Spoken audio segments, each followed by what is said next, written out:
apa yang menjadi tantangan dan godaan berat sebagai fitnah yang akan dihadapi oleh manusia untuk bisa mendapat hal yang dijanjikan oleh Allah dalam 195 itu? Apa tantangannya? Tipu muslihat dunia. Nah, itu ayat 196 197. La yaghurrannaka taqallubul ladzina kafaru fil bilad mata'un qalilun thumma ma'wahum jahannam wa bi'sal mihad.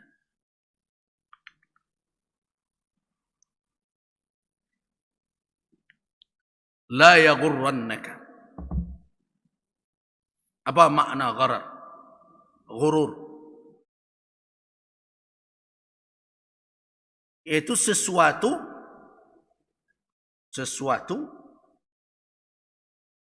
yang tampil menarik dari kemasannya, tapi isi di dalamnya adalah mudarat yang mencelakakan. Diterbalik dengan pil kina.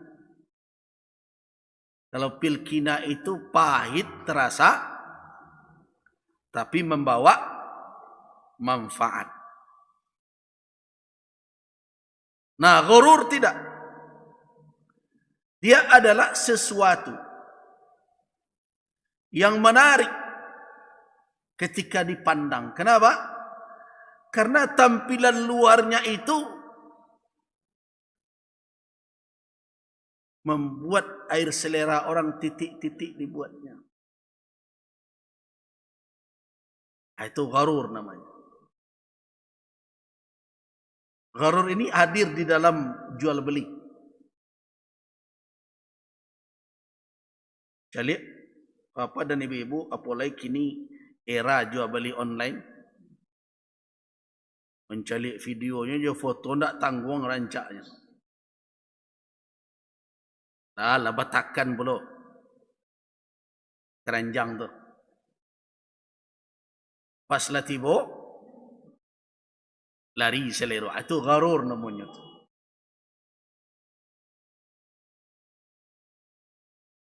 Kalau di dalam politik apa namanya itu? Pencitraan palsu. Untuk orang santiang tak terbado, tapi isinya habis deka basorak, habis deka iko. Deklarasi tu sebentar wak nan santiang. Pas diuji orang, bahas serak-serak. Nah itu.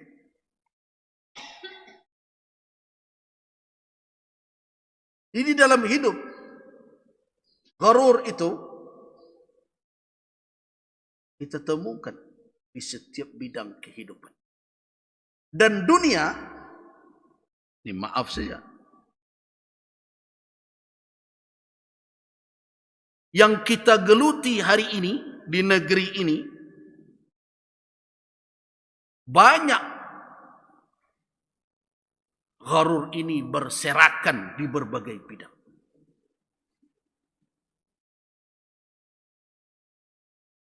Di berbagai bidang.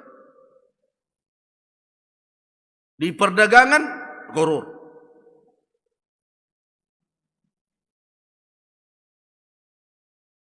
Di dalam hubungan sosial, gharur. Betapa banyak orang yang tampil smart. Tapi kenyataannya tidak demikian. Jadi dunia semakin ke penghujung, umurnya semakin lanjut,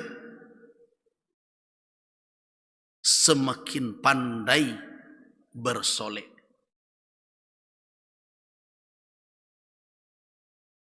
Padahal di dalamnya semakin busuk.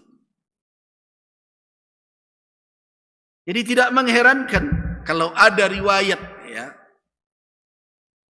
ketika Nabi Isra, kepada Nabi bukan mengaji Isra, Salah satu yang dilihat yang memanggil Nabi adalah seseorang wanita yang sangat cantik menyeru Rasul. Untung Nabi tidak menoleh. Kalau menolehlah beliau, kata Jibril, binasa umatmu. Itu dunia. Semakin tua dia semakin cantik. Berbeda aja awak, semakin tua, anak ke melampok, ke moles. Ya. Itulah dunia. Artinya apa? Dunia ini memang isinya banyak gharur. Jadi keberadaan kita di dunia ini memilih di tengah belantara gharur itu, di tengah belantara tipu daya itu, memilih yang bernas. Kerajuan tidak ringan. Kenapa saya katakan gharur dunia ini? Apa dan ibu-ibu perhatikan bagaimana Al-Quran mensifati, menjelaskan karakter dunia. Perhatikan surat Ali Imran ayat 185.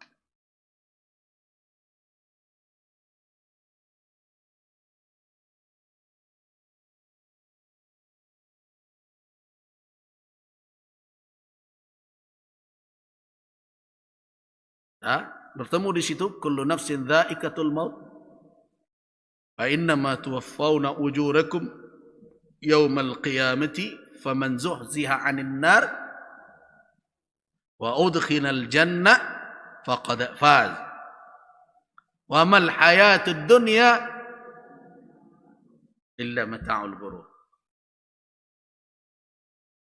Berarti kalau kita fahami kalimat wa mal hayatud dunya, ya, illa al mata'ul ghurur, illa mata'ul ghurur. Berarti di situ nafyan wa isbatan. Wa mal hayatud dunya, kehidupan dunia ini tidak lain hanyalah sebatas. Berarti apa yang kita bisa fahami dari kalimat itu? Bahwa mayoritas isi dunia ini adalah gharur. Nah itulah fitnah, perjuangan yang paling berat, jihad yang dihadapi oleh manusia hari demi hari. Gharur di dalam berbisnis, gharur di dalam berhubungan sesama, hubungan sosial, gharur dalam masalah politik, bahkan gharur di dalam masalah agama pun tidak sedikit orang yang terjerat kepada tipu muslihat.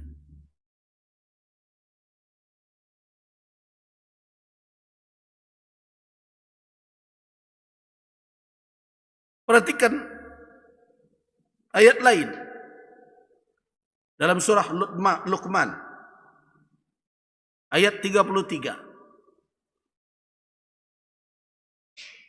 Apa kata Allah dalam surat Luqman? Ya ayuhan nasu taqu rabbakum wakhshaw yawman la yajzi walidun an waladih wala mauludun huwa jazin an walidihi wala mauludun huwa jazin an walidihi syai'a. Ayat 33 surat Luqman.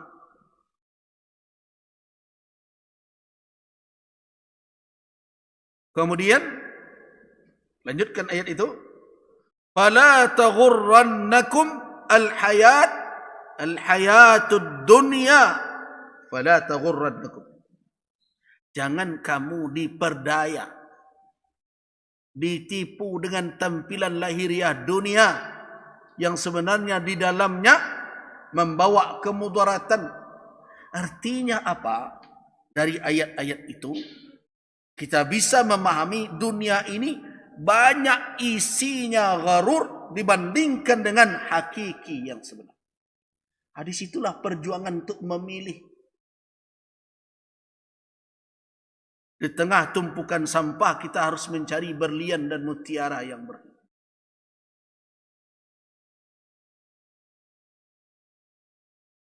Nah, kalau konsep ulama-ulama dalam menjelaskan itu ada yang mengatakan, dinisbahkan kepada Ali bin Abi Thalib radhiyallahu an, ad-dunya kal jifa. Dunia ini bagaikan bangkai, tidak ada yang memperebutkannya melainkan kilap, melainkan anjing. Berbagai macam peringatan. Bukan berarti kita tidak bisa mendapatkan maslahat dalam kehidupan dunia, bukan begitu cara memahami. Tetapi itu peringatan kepada siapapun agar jangan terperdaya dengan tipu muslihat. Artinya apa? Manusia di dalam kehidupan dunia ini senantiasa diintai. Itu baru gharur. La yaghurrannaka. Nah, belum lagi sudah gharur dunia, ditambah lagi dengan taqallubul ladzina kafaru. Orang-orang yang engkar, taqallub itu apa maknanya? Yatasarraf bima yasha, yaitu dia bertindak sesuai dengan yang kelama di dirinya saja.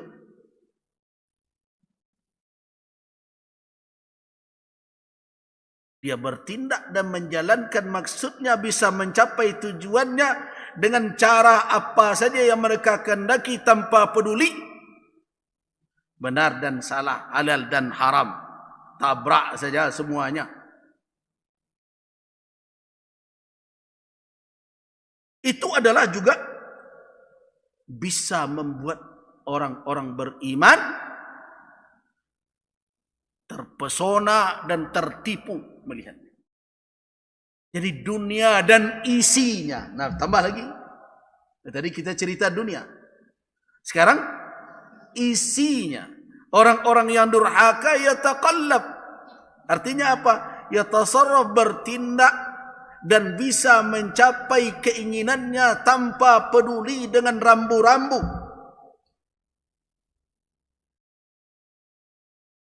Orang-orang yang durhaka begitu, matan tu halal haram. Tidak sedikit orang beriman yang tidak menyadari apa sebenarnya yang terjadi, sehingga tergoda keimanan dia. Awak halal haram hidup merasai. Orang tu tak tentu halal haram dia. Tak berapa matang sawah dibuatnya sandang dia. Nah, itu taqallub namanya. Jadi sudah dunianya menjadi gharur, orang yang di dalamnya yang durhaka juga menipu dan menggoda. Makanya diperingatkan oleh Allah, la yaghurrannaka, diperingatkan oleh Allah Rasulullah sallallahu alaihi wasallam, dan diperingatkan umat karena peringatan kepada Rasul berarti untuk umat beliau. Bagaimana mereka bisa bertindak seenaknya? Mereka wujudkan keinginan mereka di tengah-tengah kehidupan di dalam negeri ini, fil bilad. Orang-orang yang durhaka kepada Allah, mereka bisa mencapai kesuksesan tanpa harus ikut garis dan rambu-rambu. Walaupun kalau kecil orang Minang, tak digarihnya memaik dah. Kabau kamarinya seret-seret saja. Tak bisanya membujuk ulama dan sebenarnya. Cari ulama dan bisa diotanya. Kan tak digarih makan paik itu tu. Tak diaragoinya keilmuan.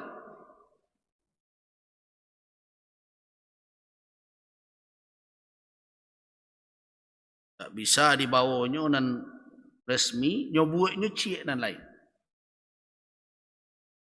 Tapi kandaknya lalu.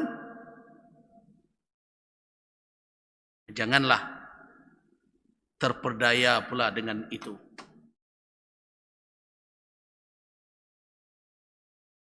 Nah, terus mereka hidup di dalam kesenangan. Kalau begitu kita bagaimana? Apakah terus akan berada dalam keadaan kondisi yang tidak menyenangkan? Tentu begitu nanti dialognya. Kalau mereka biar bilo wakko. Tentu kalau lujo nande orang. Nah, Allah katakan itu mata.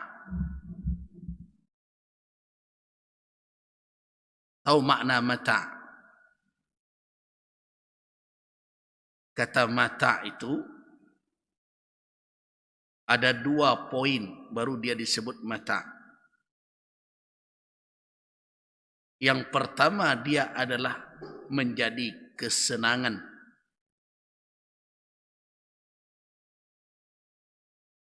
Dalam pandangan syahwat. Ya. Jelas itu mata. Itu poin utamanya. Yang kedua adalah sifatnya sementara dan semakin mengecil kemudian hilang. Itu mata.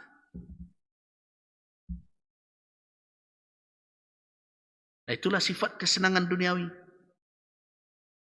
Dia disukai oleh syahwat, tetapi sementara dan dari besar semakin mengecil, dari banyak semakin berkurang, dan penghujungnya apa? Lenyap. Itu dikatakan mata. Karena itu kesenangan duniawi adalah kesenangan syahwatiyah. Kesenangan syahwat yang hanya bisa dinikmati sementara, tidak abadi. Dari mulai ukuran tertentu dia tidak akan bertahan. Sedikit demi sedikit akan berkurang dan berujung kepada lenyap, hilang. Itu mata namanya itu. Nah, sudah mata qalilun pula lagi. Sedikit cuman. Atau mengalau kecemburu.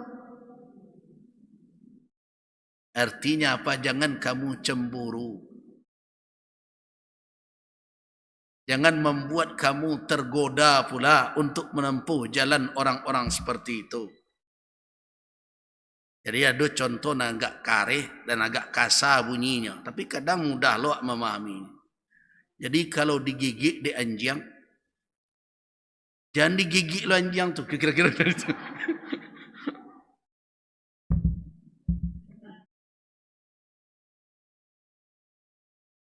Ya sudah. Berjalan sajalah di jalan yang hak. Mentang-mentang orang itu sukses dengan menerabas atau berhasillah dalam tahapan tertentu menerabas yang salah. Jadi itu bisa dibawakan dalam ide. Sering kan kalau punya kendaraan kita sama tagak lampu merah. Kan ada yang tidak sabar kok. Kadang-kadang ibu-ibu namanya udah itu. Calik lampu kok lama warna hijaunya. Taruh saja.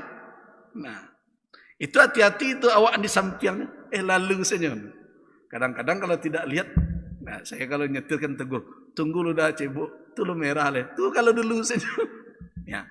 Jadi kalau orang menerabas, alai selame aja, ada usah lo tergoda. Sabar sajalah. Hiduplah di dalam tuntunan.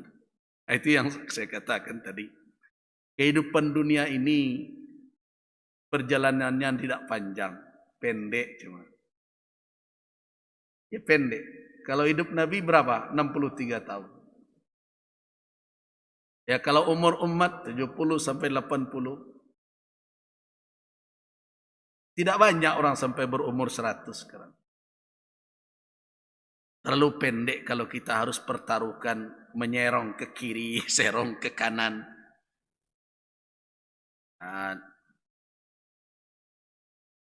khawatir kita di saat kita melenceng dari jalan yang lurus itu, di saat itu ajal tiba.